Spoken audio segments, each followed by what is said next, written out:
And essentially what's happened is Christianity has now moved from a persecuted religion to a tolerated religion to now an official religion. Not the official religion, but a recognized religion. Again, just some text from the Edict of Milan. When I, Constantine Augustus, as well as I, Licinius Augustus, formerly met near Mediolarum, which is Milan, and were considering everything that pertained to the public welfare and security, we thought, among other things which we saw would be good for the many, those regulations pertaining to the reverence of the divinity ought certainly to be made first, so that we might grant to the Christians and others full authority to observe that religion which each prefer. Whence any divinity whatsoever in the seat of the heavens may be propitious and kindly disposed to us all, and all who are placed under our rule.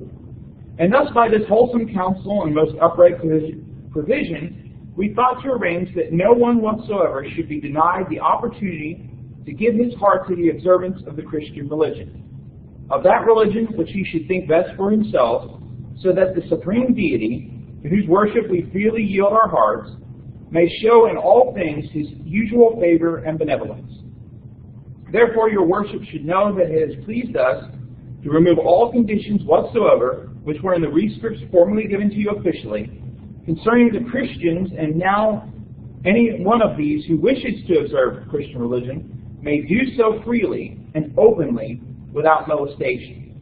We thought it fit to commend these things most fully to your care, that you may know that we have given to those Christians free and unrestricted opportunity of religious worship.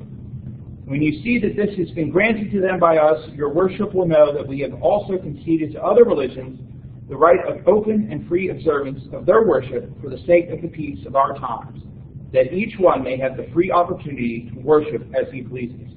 This regulation is made that we might not seem to detract from any dignity or any religion. Up to this point and during the persecution, these are all the attitudes of the Roman government. What was the attitude of the non-Christian population of Rome? It would be divided, right? There were some that accepted a lot of what Diocletian was saying. There were others, though, that did feel some sympathy towards Christians for some of the similar reasons that we've seen before, right? That, you know, here they are out helping people, the commitment of their faith, those kind of things. So some people, it's unclear. My understanding is that there was a lot from the non-Christian population that supported the emperor simply because it's the emperor, right? But may not have necessarily held it as firmly as Galerius seemed to. Was there any sort of maybe like some non-heretical people who thought that Christians still should be persecuted and found, I don't know, ways to kill Christians? It doesn't seem like there was much after this point, except for, we'll talk about, there's kind of one last pagan emperor and who tried some things, not in a trying to kill Christians type of way, but trying to make some changes. You don't see after this point Christians really being put to death in the Roman Empire for being Christians. But certainly there probably would have been some persecution, the kind of marginalizing, you know, maybe taking property, those kind of things. But really, once the emperor starts approving the religion, it really seems like most, especially the upper classes, those with power, kind of fall in line. That even though they might be pagan, they kind of, you know, they kind of back off. Other questions?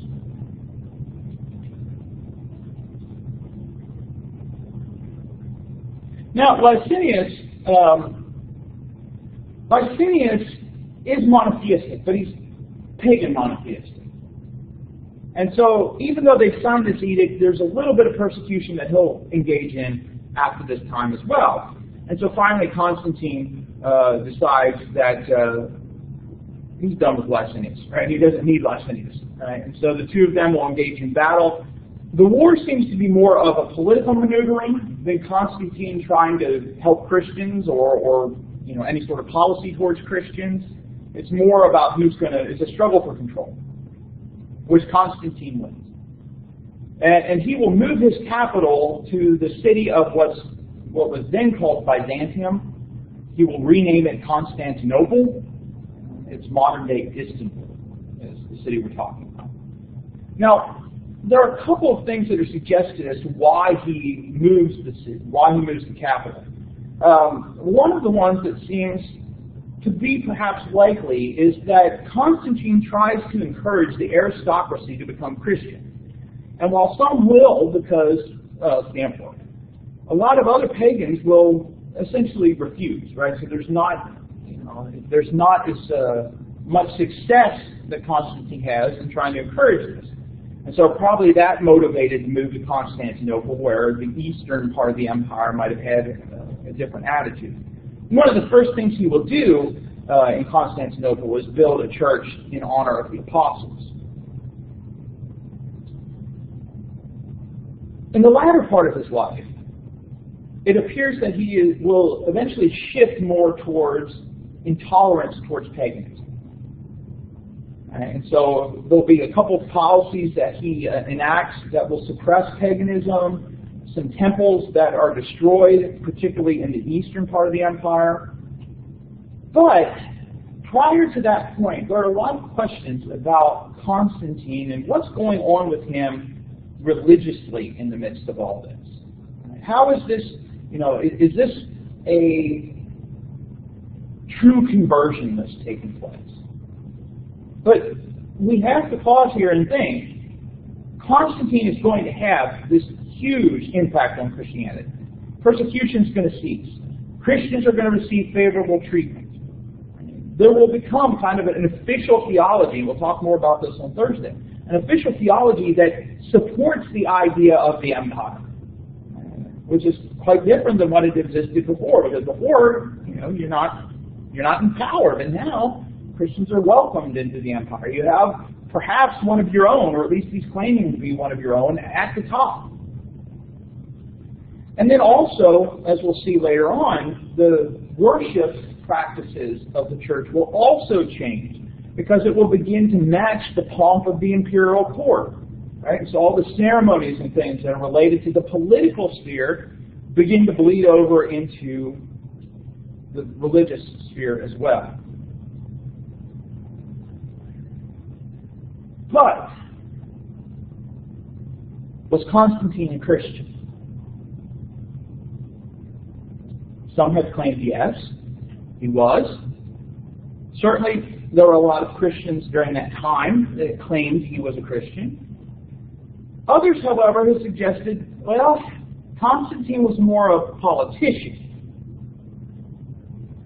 Certainly, the experience that Constantine goes through is different than that of other Christians. Constantine doesn't become a catechist.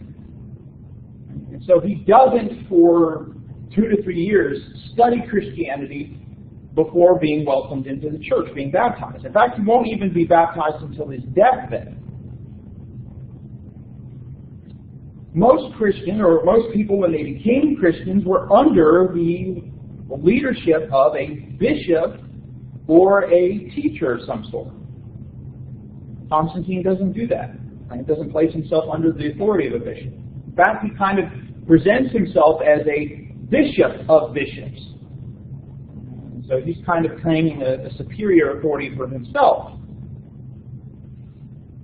But, on the other hand, it does appear that Constantine sincerely believed in the power of Christ.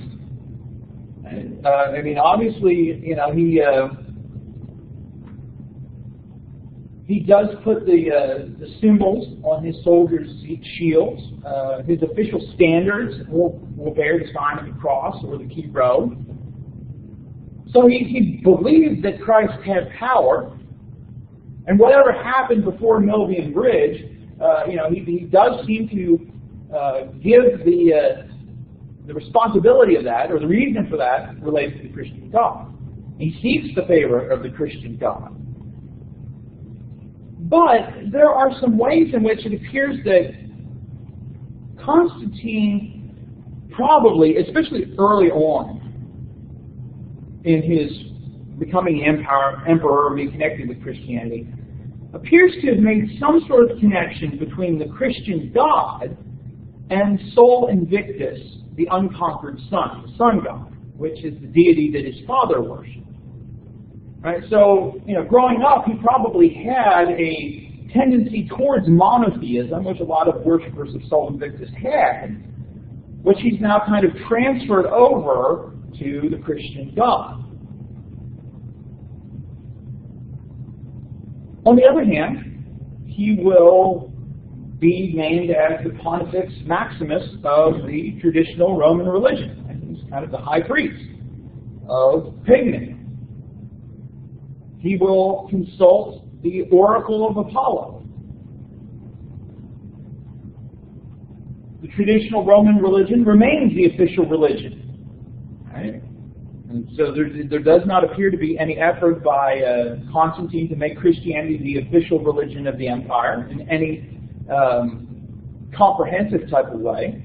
I mean, think back to that passage we looked at from the Edict of Milan. Not only are Christians given the right of free worship, essentially everybody is given the right of free worship in that edict, at least in the words.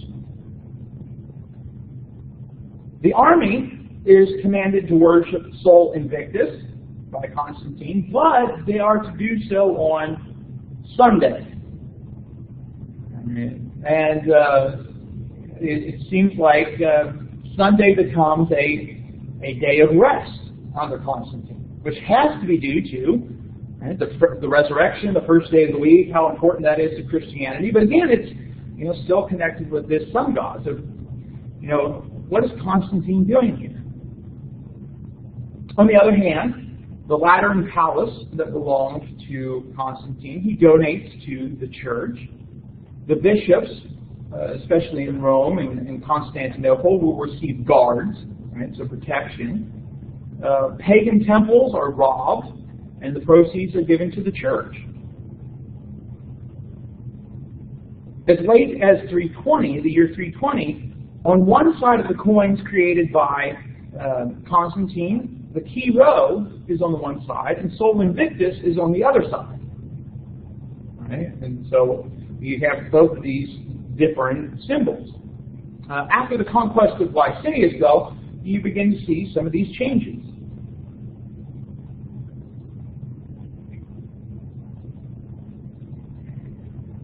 When the Arian controversy hits Christianity, which we'll talk about when we talk about Christian doctrine in the 4th century, Constantine takes it upon himself to intervene.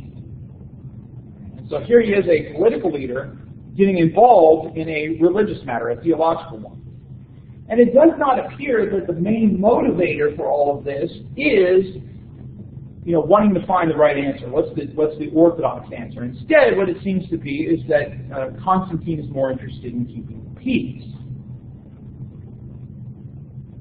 The setting up of Constantinople not only creates this rival political center to Rome, it also becomes a rival religious center as well.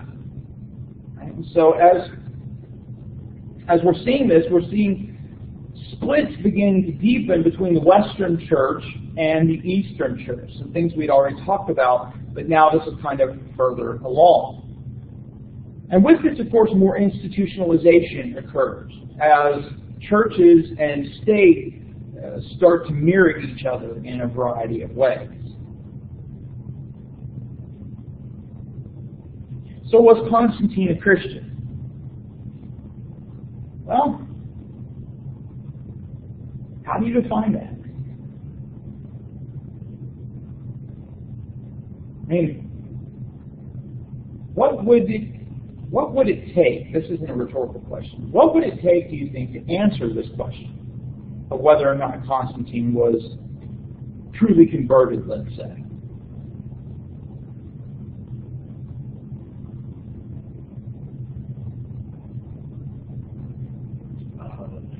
He declared himself Christian, and his actions displayed Christian virtues. Okay, so declaring himself as a Christian, which he did to some extent, and of course the question about Christian virtues is.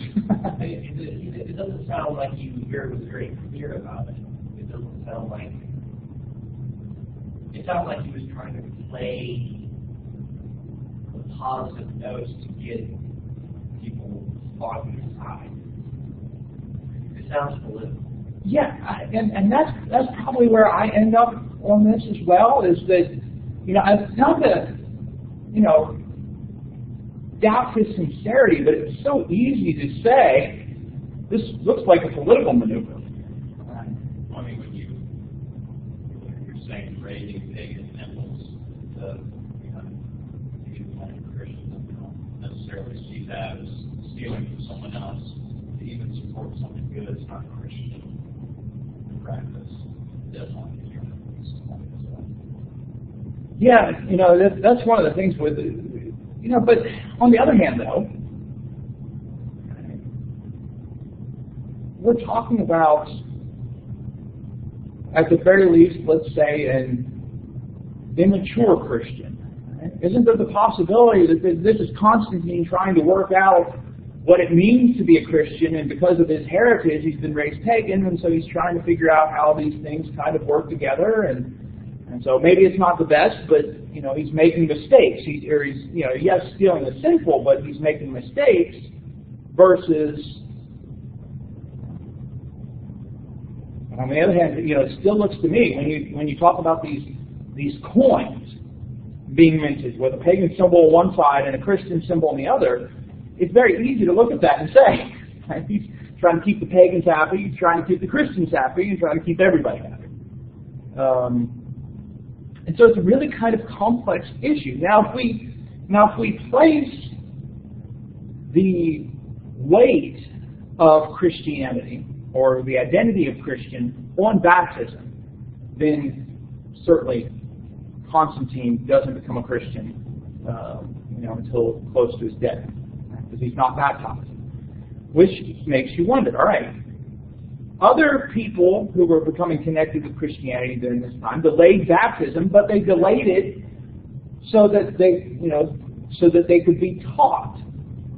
But this isn't what's happening with Constantine. He's not studying to become a Christian like a normal person who decided to become a Christian would. Now, yes, I have a problem with the whole delaying baptism so you can learn for 3 years before. I mean, that just doesn't seem to be how baptism is pictured, let's say, in the book of Acts. Right? There's not much that you really needed to know before baptism. I understand why it happened, but what seems to be the case here with Constantine, though, is that he's putting it off intentionally, or he's personally putting it off, versus any sort of the church saying to him, well, you need to study for a couple of years and then we'll baptize you. That doesn't seem to be the case.